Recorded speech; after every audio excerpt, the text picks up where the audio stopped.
5名意大利人潜入一处水下洞穴，返程时洞道却凭空消失，最终被困死在一个未知的岔洞里。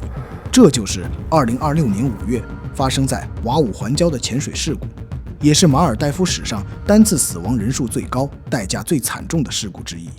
2026年5月，意大利热那亚大学的一行师生乘坐着约克公爵号来到马尔代夫，带队的是51岁的副教授莫妮卡，研究珊瑚10多年。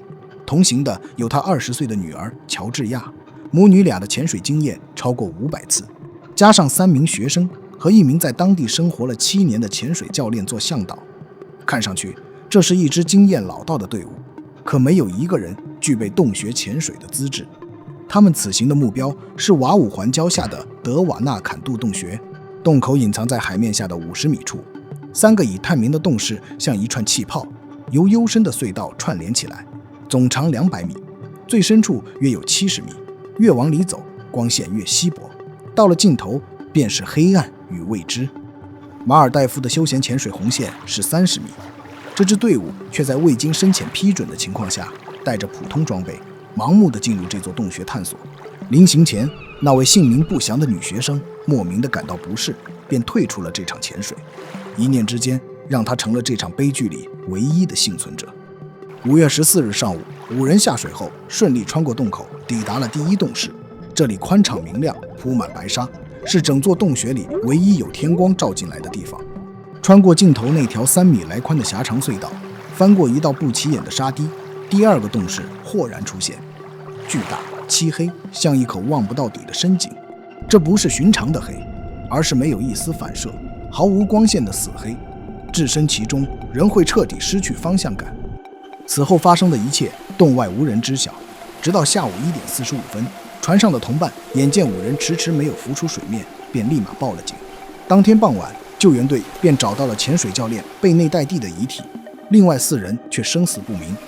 有人猜测，当天海况恶劣，风大浪急，可能是洞里强烈的洋流把他们吸入了未知区域。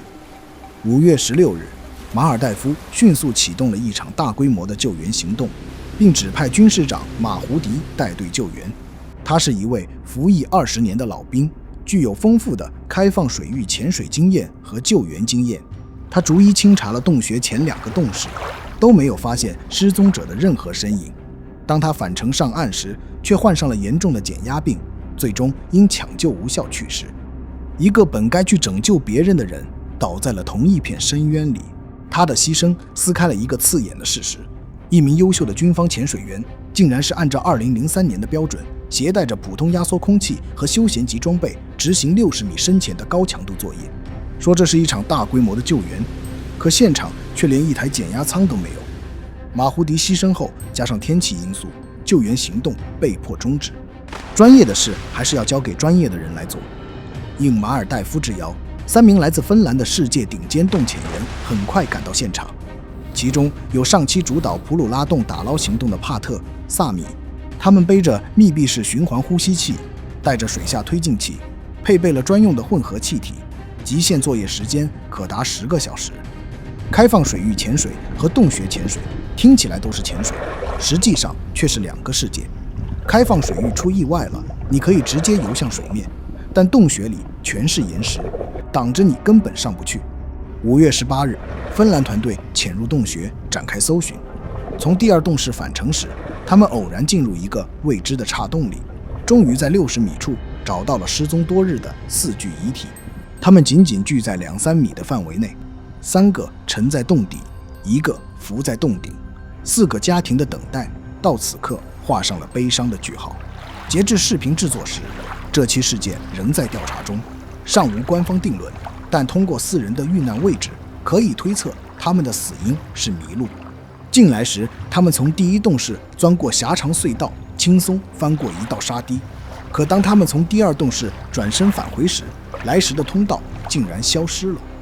这倒不是遇上了传说中的鬼打墙，而是从返程一侧看去，那道沙堤刚好遮挡了真正的出口，看起来像一堵岩壁。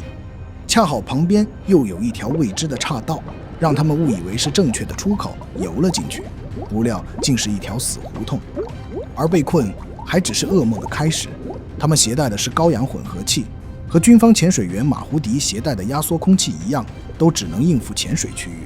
这样60-70米的深潜，必须像芬兰洞潜大神那样携带氦氮氧混合气，否则在高压之下，高氧气可能引发氧中毒，让人毫无征兆的抽搐溺亡。压缩空气则会带来淡醉，让人意识模糊，像喝醉一样失去判断。更何况在60米的深处，水压很大，每呼一口气消耗的气体是水面的7倍，加上迷路恐慌，背上的气开始以惊人的速度见底，根本没有多余的时间寻找其他出口，最终全部溺亡。关于教练贝内代蒂的死亡位置，至今仍有分歧。一种说法是他死在第2洞室深处，另一种说法是死在入口附近。如果是后者，那意味着他是唯一找到了生路的人，但在最后一刻气瓶耗尽，溺水身亡。至于他是丢下同伴独自逃生，还是奋力回游向外界求援，我们不得而知。对于洋流卷入的说法，则遭到了当地人的反驳。一位熟悉这片海域、亲自下洞几十次的资深潜水员表示，这个洞穴只有一些微弱的水流来回流动，就像在缓慢的呼吸，绝不可能把人吸走。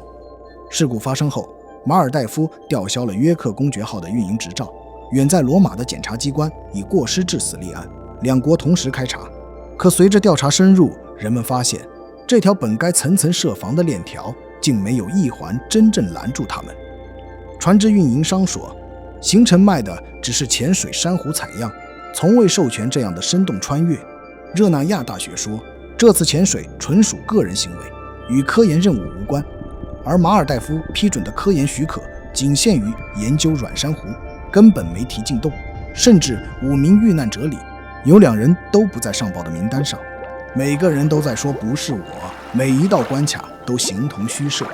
最该被拦下的那次下潜，就这样一路畅通，沉进了深渊。莫妮卡的丈夫卡洛至今想不通，他说妻子是这世上最优秀的潜水员之一，下水前总会反复评估风险，绝不会拿女儿和同伴的命去冒险。下面一定发生了什么。目前遇难者的遗体、装备、随身相机已经被打捞上岸，移交警方。那里面或许封存着最后的真相。可无论答案是什么，有些事都已经无法改写。那条30米的红线，那一纸洞潜资质，那一瓶对应深度的混合气，它们从来不是冷冰冰的官僚规定，而是用无数前人的生命一寸一寸划出来的底线。它们存在的唯一意义，就是在意外降临的那一刻，把人从死亡线上拉回来。未经训练和准备的深洞潜水，不是探险，而是赌命。5名意大利潜水员连同一位前来打捞的马尔代夫军人，永远留在了这片深海中，而这一切本可避免。